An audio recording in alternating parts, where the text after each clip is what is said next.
ये एक differential equation है जिसको इस फॉर्म में दिया गया है mx, y dx plus nx, y dy equals to 0, जो कि जनरल नोटेशन है first order and first degree की डिफरेंशियल इक्वेशन के लिए।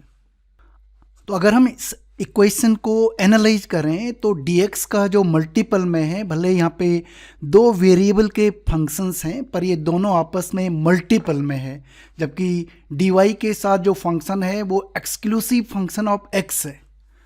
तो अगर हम इस डिफरेंशियल इक्वेशन के टर्म्स को रीअरेंज करें तो हम dx के साथ एक्सक्लूसिव फंक्शन ऑफ x को लिख सकते हैं और dy के साथ एक्सक्लूसिव फंक्शन ऑफ y चला जाएगा। तो ये टर्म्स को रीअरेंज करें तो हमारे पास आएगा 4xy dx is equals to minus X square plus 1 dy। Further rearrange करने पर हमें मिलेगा dy by y is equal to minus 4x by X square plus 1 dx। ये y dy के साथ गया, एक्स स्क्वायर प्लस 1 यहाँ पर आया, माइनस साइन एडजस्ट हो गया। ये जो फॉर्म है ये सेपरेबल इक्वेशन की फॉर्म है, क्योंकि लेफ्ट हैंड साइड में हमारे पास एक्सक्लूसिव फंक्शन ऑफ y है और राइट हैंड साइड में एक्सक्लूसिव फंक्शन ऑफ x है। नाउ इस फॉर्म में इस इक्वेशन को हम आसानी से इंटीग्रेट कर सकते हैं। तो left hand side integration with respect to y, right hand side में integration with respect to x, और ये आर्बिट्री कांस्टेंट कॉमन इंटीग्रेशन का 1 बाई y का integration with respect to y, log natural log modulus y। Right hand side के लिए हमें substitution करना पड़ेगा। हमारा सब्स्टिट्यूशन होगा let x square plus 1 is equals to t, जो हमारे पास हो जाएगा 2x dx is equals to dt, और हमें चाहिए 4x, तो हमारे पास 4x dx is equal to हो जाएगा 2 dt।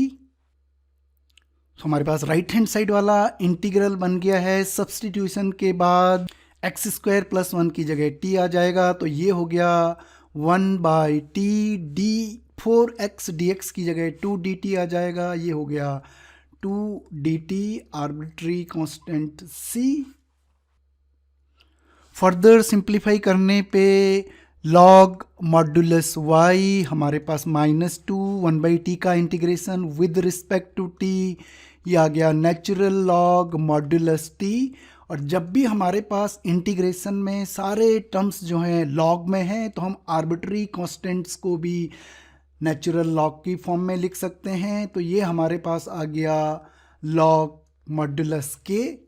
हर आर्बिट्री कांस्टेंट को हम लॉग की फॉर्म में लिख सकते हैं। इसकी वजह ये है, ग्राफ है लॉगरिथमिक फंक्शन का जिसका डोमेन तो 0 एक्सक्लूडिंग 0 टू इन्फिनिटी होता है, पर range negative y values as well as positive y values ले सकती है। इसका मतलब हर रियल नंबर के लिए हमारे पास एक पॉजिटिव k हमेशा होगा, जिसकी मदद से हम आर्बिट्री कांस्टेंट को लॉग की फॉर्म में लिख सकते हैं।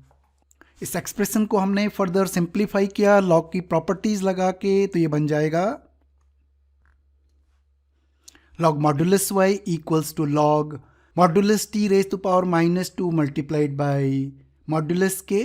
हमने यहाँ पे लॉग की प्रॉपर्टी लगाई, माइनस 2 जो है मॉड्यूलस t की पावर में चला गया, और उसके बाद log m plus log n की प्रॉपर्टी लगाई तो ये मल्टीप्लिकेशन में आ गया। एंड फाइनली एंटी लॉग लिया, मॉड्यूलस का पॉजिटिव वैल्यू ली, तो हमारे पास आ गया y is equals to t raise to the power minus 2 multiply में आर्बिट्री कांस्टेंट k, और t हमने लिया था एक्स स्क्वायर प्लस 1 के लिए, तो हमारे पास ये आ जाएगा y is equals to k 1 plus x square power minus 2। वापस k को c की फॉर्म में लिखते हैं, तो हमारे पास final solution y is equals to c divided by 1 plus x square whole square.